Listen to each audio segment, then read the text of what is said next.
¿Ya estando la música ya empieza? I love micheladas. Hey everybody, welcome to the I Love Micheladas show. We have with us this amazing writer, chingona woman, inspiration, Yvette Montoya. How are you, Yvette? I'm good, how are you? How's your day so far? It's good. We'd like to welcome you. She's our co-host, Choco. Yeah, hi Choco. There wasn't that much traffic, so it was alright. That was a nice day. It's midday. Yeah. It's a perfect time for a nice virgin michelada. Yeah. Absolutely.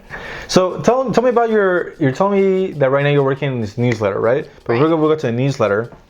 I want to hear about like how you started writing. Like, were you always a writer? Like as a young girl, middle school, high school. Where did you start really focusing on your craft? Probably when I first started writing, I was like 4 or 5. Nice, So, really?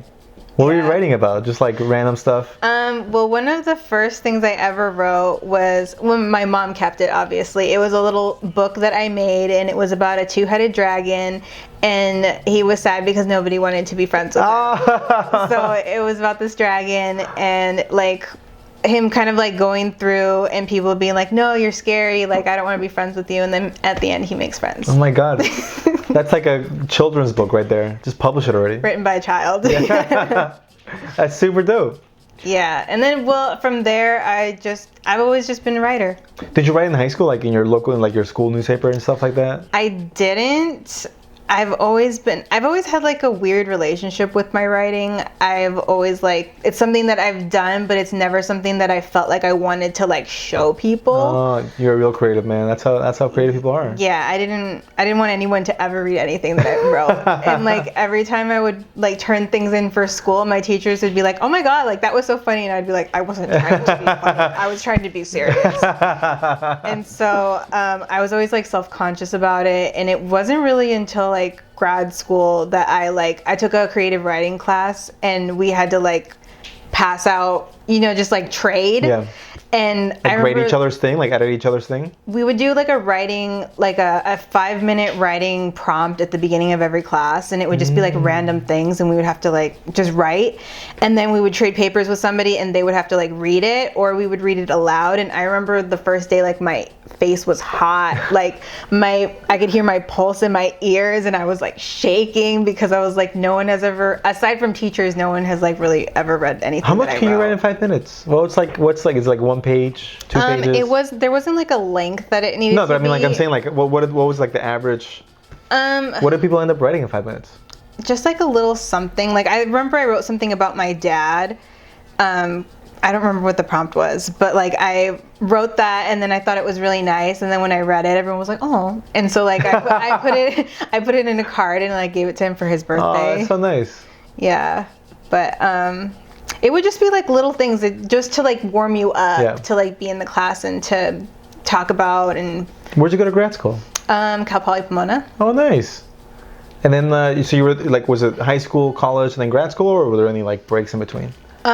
I went from high school, I went into community college, and then from community college I transferred to UCLA. Nice. And then I graduated during the recession, so I lasted like almost a year, and I was already like, I'm applying to grad school. and yeah, I think that was in 2010 I went into grad school. Oh, okay. And did you study writing, or was like you went to grad school for writing? I studied literature, rhetoric, and composition. Oh, wow. And my plan was to teach because I wanted to do research. I didn't really want to teach, I wanted to do research, but like you can't really do one without the other in the university setting. So I was like, I guess I'll teach. And then halfway through grad school, I was like, this is not for me. I wasn't feeling it. Just like the way the institution is kind of structured, and it's like hyper white, and like the humanities are so devalued and kind of like going away. So like even if I were to go into a PhD, which was like my original plan, like it's not like the sciences where they will pay for you to do studies and like pay for your school. I would basically just be putting myself in more debt and then going on to a career that is kind of like maybe or maybe not, like maybe or existing anymore. Yeah, like I didn't want to live the adjunct life. It's rough. It's like Mike Tyson has a quote where he's like, everybody has a plan until you get punched in the face. Yeah, and life just has punched me in the face a few times. So you graduate grad school, and then what was the first time you got paid for writing? Do you remember that? Yes. It was, I wrote an article about like female empowerment or something for Hip Latina. Hip Latina was like my first everything. That was a publication that was kind of, nobody really knew what it was a few years ago. How did you discover it? My friend Mariela was consulting for them, and she has been in like media for a really long time, and so they were like, they needed help like bad, and so she was helping them out, and I think she had emailed me like a few days before. Like my transition into writing also kind of coincided with me leaving my previous like job. Okay. So like what was the previous job? I was working at a company that I helped start that did events for female entrepreneurs. Oh. So that was really cool and interesting and fun. I think that's how I originally met your sister. Okay. And it just kind of got really toxic, and I just like got to the point where I couldn't even look at this person anymore, and I was just like, I have to go. Yeah. I have to go. And I had gotten that email from Mariela a few days before, and she was asking me if I knew anybody, and I was like, me. I know myself. I was like, me, I need this like now, like yesterday. How can we figure this out? And she was like, yeah, like we can bring you on and you can like be a freelance writer for us. And I was like, okay, but I've never done this before. I've never written outside of academia. I have no idea what to do. And so she really like, her and like Jess Molina, who was like the deputy editor at the time, they really like helped me out and kind of showed me the ropes and like how to pitch and how to structure things and like the formatting, like totally different than what I was used to. But I was like, I have to survive. I need money like now. What was the first thing you wrote for them? It was a feature on Lucia Rios from Twisted for Sugar. Oh, okay. Yeah, she's great. Yeah, I love Lucia. But like that, I had met her, and I was like, I wanted to continue doing the work of like empowering women and talking about their stories, but I wanted to do it like in a different way. And she was like my first one. And then after that, did you kind of stay on that beat, or like what did you actually, is that what you actually wanted to write about, or was it like a stepping stone into something else that you wanted to do? I honestly like just followed the path. Like I had no idea where I wanted to go with it or what I wanted to do with it. I never planned on being a writer, like writing full time. Really? Ever since I was younger, people kind of have been like, oh, you're good at this, but like, you know, you're never gonna make any money like that. Yeah, that's what everybody tells you. Like, you're never gonna make money that way. And so I would just be like, oh, you know, like they're right. And I mean, it's hard. Yeah. Like the landscape is really hard right now. It's hard for journalists right now, but like, can you use writing in a different way or like in different industries? Like, absolutely. And it's like a valuable skill to have. Yeah. I wish I was a better writer. No one ever says that. People are always like, oh, you're a writer? I hate writing. No, I wish I was a better writer. Like I really, that's something I want to develop in my own. You should. Yeah. Yeah. I used to write, like you were saying, like write like when I was a kid, little stories and stuff that my mom saves. Yeah, it's cute. It's a good time. And then, so after that, like, what did you were saying about Instagram? Like, were you like posting stuff on Instagram or being like vocal on there, or what were you doing on there?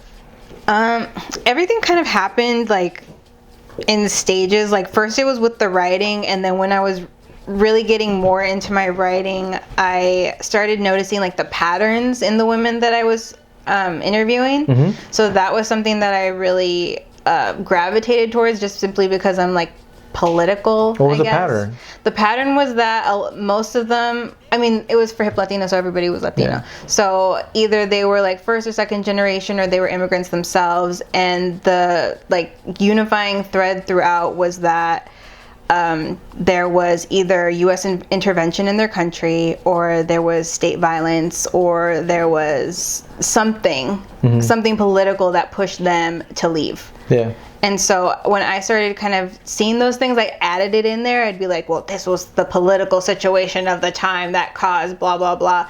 And then like at that time, Hip Latina wasn't even publishing stuff like that. They weren't doing anything in politics. So they would be like, Yvette, we can't. You gotta take it off? Yeah, they would take it out. But it slowly, like, I would always just put it in there anyways because I thought it was important, and slowly like they would kind of leave a little bit more and a little bit more and a little bit more, and then now they have like the whole like politics section. So like I was like, all right, I'm gonna run with this. And I think the Instagram started, I don't know when I really started doing that. When they introduced stories, I just like jumped on the stories. I just started doing Instagram stories, and then eventually I just started talking about the things that I was discovering, which would always be like if I was doing because I started in features and then I kind of branched out into like more like political commentary. But when I started with the features, the things that I would find, like, you know, you go down the rabbit hole and I'd be like, you know, looking up stuff about El Salvador, and then I learned about like the Iran-Contra scandal, and then I learned about like what the U.S. was doing down there during the Reagan years, and then I learned about like the Chicago boys, and then I learned about like, you know, like it kind of one thing leads to another, and I was like, oh, like all of these things are kind of connected. And so like I would read that and then also be reading the news, because I'm like, when I'm doing research, when I'm writing about timely things, like you just kind of have to know what's going on all the time. And so I would be reading the news and I'd be like, how are we talking about like the end result of these things without acknowledging how they started? Yeah, without acknowledging everything around it. Yeah. So it's like we're talking now, like, for example, like, you know, the immigrants or the asylum seekers at the border, they're all coming here. And it's like, well, why are they coming here? Like, if they're coming from El Salvador hasn't seen peace in 500 years. Yeah. Like, there's been a little bit of something going on down there in El Salvador. Like, people don't just decide to get up and leave their homes. Yeah. And so, like, that was really frustrating for me. So that was something that I wanted to talk about. And when I was doing my research, I would be talking about it on Instagram, and I'd be like, oh, I discovered this, or like this article, or, you know, these resources. And then that kind of pushed me into like a different direction, I guess, where I was like, okay, like people want to know about this stuff. People actually care about the context. People care about like the way that the language is being used, and kind of the way that these things are purposefully omitted in order to create a certain narrative. Yeah. And then that's kind of where the newsletter came from, where I was like, okay, like I want to have a space to be able to actually like write that out, as opposed to like these like really quick slides that disappear. Yeah. And also, like, if my Instagram were to get deleted, like, what would I have? Yeah, you have something else kind of like that's apart from that. Yeah. Because like you were saying, now Instagram might be like silencing or some people, or if you get reported enough, you get like shadow banned. I got reported a lot in the beginning. Really? Does Instagram tell you when you get reported? Mm-hmm. Really? It's like, oh, you've been reported. Well, they take your thing down, and then they send you like a little, like a screenshot of something, and it shows you that like it was removed, and then they kind of tell you why-ish. And then, you know, it'll be like, this goes against our guidelines or regulations. But can anybody report anybody for anything? Mm-hmm. Oh. Yeah, there was this whole thing that I was reading about, like the people who are actually doing the enforcing of the guidelines, and it's just like, it's people like overseas, and they give them like, you can't say these certain things, so whatever it is, like they just do it. So it's like farmed out. Yeah, it's farmed out, but I think that the rules and regulations of the platform are a little bit bit more insidious than that, because it's like, if you really think about it, it's kind of changing our... Choco, get up. Come on. Listen, Choco, this is not your show right now. It's kind of changing our freedom of speech. Yeah. Because we're no longer being held to those standards because it's a private platform, you know? Yeah. So it's like... Well, that's everybody. That's like everybody's like go-to kind of like default excuse, right? For all these platforms are like, oh, well, it's private. It's a private thing. They're their own business. They're out to make money and stuff. Yeah, and it really... I mean, I don't know where we get to draw the line, but I don't think it should be like that. Yeah. Oh, yeah. It's a weird line to draw, right? Because...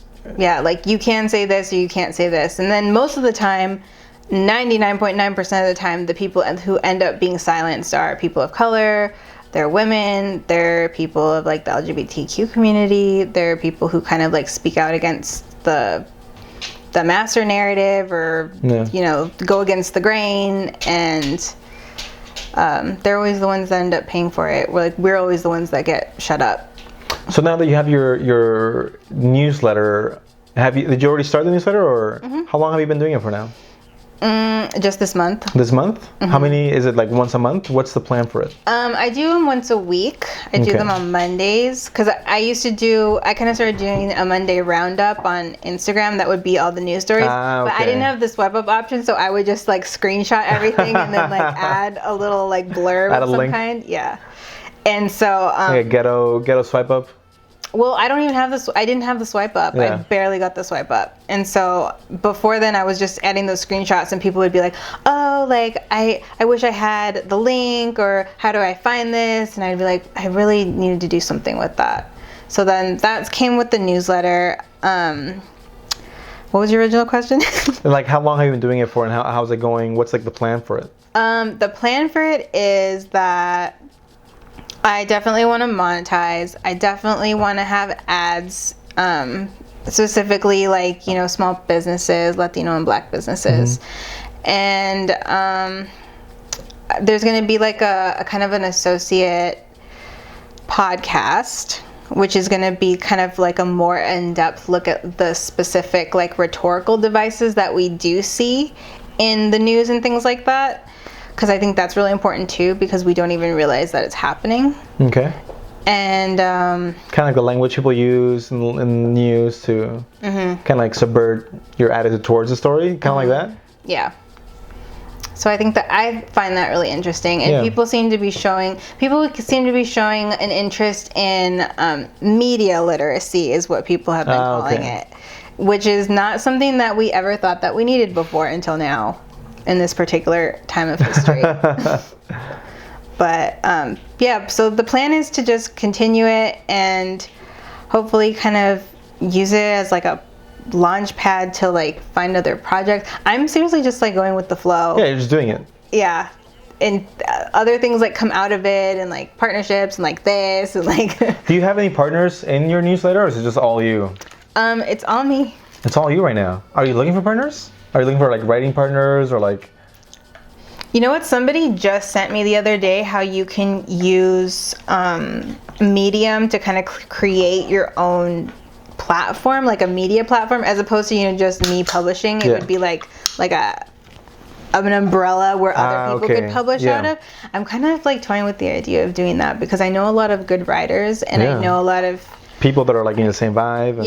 And a lot of times, like, as progressive and awesome as like outlets that I write for are, like, there's a lot of things that they still can't say. Yeah. Because like I was on this. Whoa. Oh no. No, it's all right. You're on this what? I was on this. What was I writing about? Oh, I was saying something about how so many companies are pandering to Latinos now because they realize that we have so much money. Yeah. But it's not that we have so much money, we don't save. Yeah. And we don't invest, and we overinvest in certain things and underinvest in certain things, and we don't really understand money management the same way. Yeah, well, when they say spending power, it's about how much you spend. It's not necessarily about wealth or wealth building. Right. So like I recently started writing for a fintech company, and when I started writing about finance, I was like, yo, we fucked up. Like we're not doing it right, and like we need to learn, and it's something that we've never learned before. But like what really burns my toast is that these companies are coming after us because they know that. Yeah.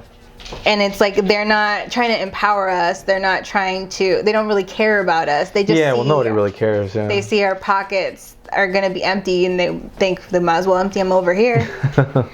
And I wanted to write about that, and I was like, we shouldn't be excited about companies pandering to us. And they're like, we have advertisers, you can't say that. Yeah. And I was like, oh. But then, for example, you want to monetize your website, right? So then, like, how do you kind of balance those issues? Well, I really want to give like ads and things like that for companies and brands that I really like and believe in. And then I want to be able to balance it with like bigger companies that have more money. But it's like a matter of kind of seeing what companies kind of align with your values, but then also at the same time, it's like mitigating the fact that capitalism kind of makes us all complicit in this like messed up system that is like predicated on she's upset about it. Yeah, predicated on like exploitation. So it's kind of a tricky place to be in, because we all like, we see those big brands and we're like, yes, yes, yes, give us your money. But at the same time, it's like, is anything we do really good at this point? Because everything is kind of tied up in these like conglomerates, and they all have their hands in all these other things and are responsible for all this other stuff. And it's like, it's hard. Yeah, it is hard. It's hard out there, but I don't know. I don't know if there's a good answer for that. Well, you have to like eventually, like you're saying, you want to monetize it. So, you know. Yeah. Well, I think I want to do like a paid one. People have expressed, because people are always like, oh, you know, if you had a Patreon or this or that. And I'm like, maybe I'll charge $5 a month. Like, that's like less than $1.20, like $1.25 a week. Yeah. Like, everyone can afford that. Yeah. You would think so. You'd think so. You would hope so. But yeah, I mean, I kind of just want to see where it goes. That's cool. And would this be like your first kind of like entrepreneurial venture? No, I did the female entrepreneur thing before.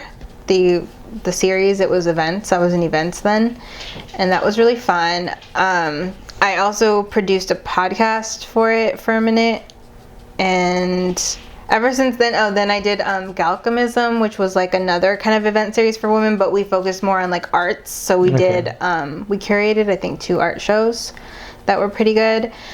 And before, I did a meetups.